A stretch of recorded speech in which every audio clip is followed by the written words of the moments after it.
बेचारी बहू। सरिता की शादी एक अच्छे परिवार में हुई है। उसका पति रोहन उसे बहुत प्यार करता है। घर में उसकी सास शांति और ननद मीनाक्षी भी है, जो सरिता के किसी काम में दखल अंदाजी नहीं करती। लेकिन फिर भी सरिता को ऐसा लगता है कि दुनिया की सबसे ज्यादा बेचारी बहू वही है और सबसे ज्यादा अत्याचार उसी पर हो रहा है। माँ जी, ये लीजिए आपकी चाय। अरे बहू, तूने इतनी ज्यादा चीनी क्यों डाल दी चाय में? हाय हाय माँ जी, मैंने तो उतनी ही मीठी बनाई है जितनी मीठी आपको पसंद है। माँ जी, आपको तो मेरे हाथ की चाय अच्छी ही नहीं लगती। जब देखो कुछ न कुछ कमी निकाल ही देती हो।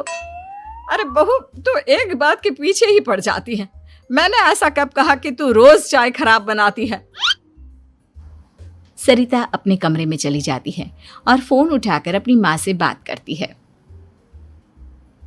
हेलो माँ, कैसी हो आप? क्या कर रही हो? मैं तो ठीक हूँ, पर तू बता, तेरा मूड कैसा है? तेरी आवाज से लग रहा है कि कुछ तो हुआ है तेरे ससुराल में। अरे क्या बताऊँ माँ, यहाँ तो हर समय मेरे साथ बहुत बुरा व्यवहार होता है। मैंने अपनी सास के लिए इतनी अच्छी चाय बनाई, लेकिन मेरी सास चाय पीते ही मुझे 4 बातें सुना दी। बेटी, तू इतनी छोटी छोटी बातों पर ध्यान ही क्यों देती हो? तुम्हारी सास ने कुछ बोल भी दिया तो क्या हो गया? वो बड़ी है ना तुझसे। माँ ने इतना समझाया, लेकिन इस बात का सरिता पर कोई असर नहीं हुआ। अपनी बेचारी बहू की छवि वो बदलना ही नहीं चाहती। अगली सुबह सब नाश्ते की टेबल पर बैठकर नाश्ता कर रहे थे, तभी सरिता ने अपने पति से कहा, सुनिए जी, मुझे ना आज बाजार से कुछ सामान लेकर आना है। आज आप ऑफिस से आने के बाद मुझे लेकर चलना ना। भाभी, मुझे भी कुछ किताबें खरीदनी है। आप दोनों जा ही रहे हो तो मेरी किताबें भी ले आना। लो, अभी तो बात ही की है बाजार जाने की, तो एक फरमाइश आ गई।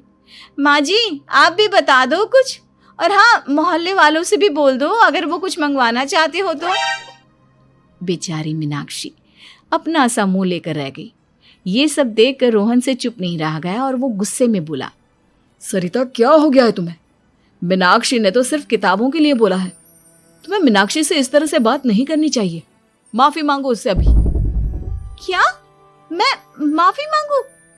दिन भर आपके घर के काम करूं मैं, आपकी और आपके घर वालों की बातें सुनूं मैं, और अब माफी भी मैं मांगू? ऐसा कभी नहीं हो सकता। ये बोलकर सरिता वहां से चली जाती है। एक दिन उनकी पड़ोसन घर आती है। अरे सरिता, क्या कर रही है? और क्या करूंगी भाभी जी, बस घर का काम ही कर रही हूँ। आप बताओ कैसे आना हुआ? अरे मैं तो तुम्हारा हालचाल पूछने आई थी, लेकिन तुम तो बिजी लग रही हो। कोई बात नहीं, मैं बाद में आ जाऊंगी। और क्या करूं भाभी जी, जब से शादी होकर आई हूँ ना, बस काम ही कर रही हूँ। और इस घर में ना कोई मेरी कदर नहीं करता। पति है जो बस घर से ऑफिस, ऑफिस से घर। ननद को तो कॉलेज से फुर्सत नहीं। बची सास तो उनका सारा समय मेरी गलतियां निकालने में लग जाता है। अरे ये क्या कह रही हो सरिता? तुम्हारी सास तो पूरे मोहल्ले में तुम्हारी तारीफ करती फिरती है कि तुम बहुत अच्छी हो, पूरा घर तुम्ही ने संभाल रखा है। हाँ तो क्या हुआ? इसमें गलत क्या कहती है? सच्ची तो कहती है। मेरी मर्जी के बिना इस घर का पत्ता भी नहीं हिलता। शाम को जब रोहन घर आया तो उसने सबसे कहा, कल हम सबको मौसी जी के घर जाना है। उनकी बेटी की शादी है। सब अपनी अपनी पैकिंग कर लो, सुबह होते ही निकल जाएंगे। और सरिता, तुम कान खोलकर सुन लो, वहां जाकर किसी की बुराई भलाई शुरू मत कर देना, नहीं तो मुझसे बुरा कोई नहीं होगा। हाय हाय जी, आप तो ऐसे कह रहे हो जैसे मैं सुबह शाम सबकी बुराई करती फिरती हूँ। आज तक कोई कह नहीं सकता कि मैंने किसी की पीठ पीछे किसी के बारे में कोई बुरी बात बोली हो तो। अरे बस बहू, बात को और ज्यादा आगे मत बढ़ा। हमें सब पता है तो हमारे साथ क्या व्यवहार करती है। ये बात घर तक रखना, शादी में किसी को कुछ मत बोलना, नहीं तो सब कहेंगे कि शांति की बहू कितना बोलती है। हाँ हाँ, सब कुछ तो मैं ही बोलती हूँ ना। आप लोग तो हर समय फूलों की बारिश करते रहते हो मेरे ऊपर। सारी गलती मेरी है जो मैं इस घर में आई। सबका कितना ध्यान रखती हूँ, लेकिन फिर भी मेरी तो आप लोगों की नजर में कोई कदर ही नहीं है। अगली सुबह सब लोग मौसी जी के घर पर चले जाते हैं। वहां पर शादी का माहौल होता है, सब जगह चहल पहल होती है, बहुत सारे मेहमान आए हैं। सरिता को वहां बहुत अच्छा लग रहा है। वो अपने मन में सोचती है, यहाँ कितना अच्छा लग रहा है, कितनी रौनक है। मैं यहाँ किसी से ज्यादा बात नहीं करूंगी। अगर मेरे मुंह से कुछ ऐसा वैसा निकल गया तो रोहन जी तो मुझसे गुस्सा हो जाएंगी। सरिता ये सब सोच ही रही थी कि वहां रोहन की कजिन साक्षी आ गई और सरिता से बोली, आप सरिता भाभी हो ना? जितना आपके बारे में सुना था आप तो उससे भी ज्यादा सुंदर हो।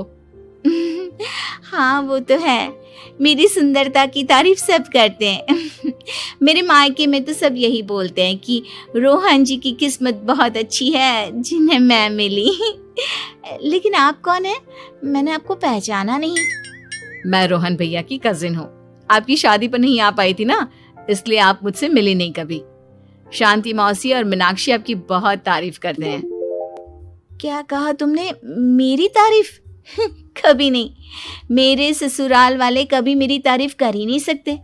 मैं इतनी अच्छी हूँ, मेहनती हूँ, लेकिन उन्हें तो मेरी कदर ही नहीं। सारा दिन घर का काम करती हूँ, फिर भी मेरी सास ना मुझे सुनाती रहती है और पति भी मेरी सास की साइड लेते हैं। ना कभी बाहर ले जाते हैं ना कहीं घुमाने। अगर घुमाने के लिए कभी बोल भी देना तो उनकी बहन बीच में आ जाती है। मैं कैसे रह रही हूँ उस घर में ये मैं ही जानती हूँ।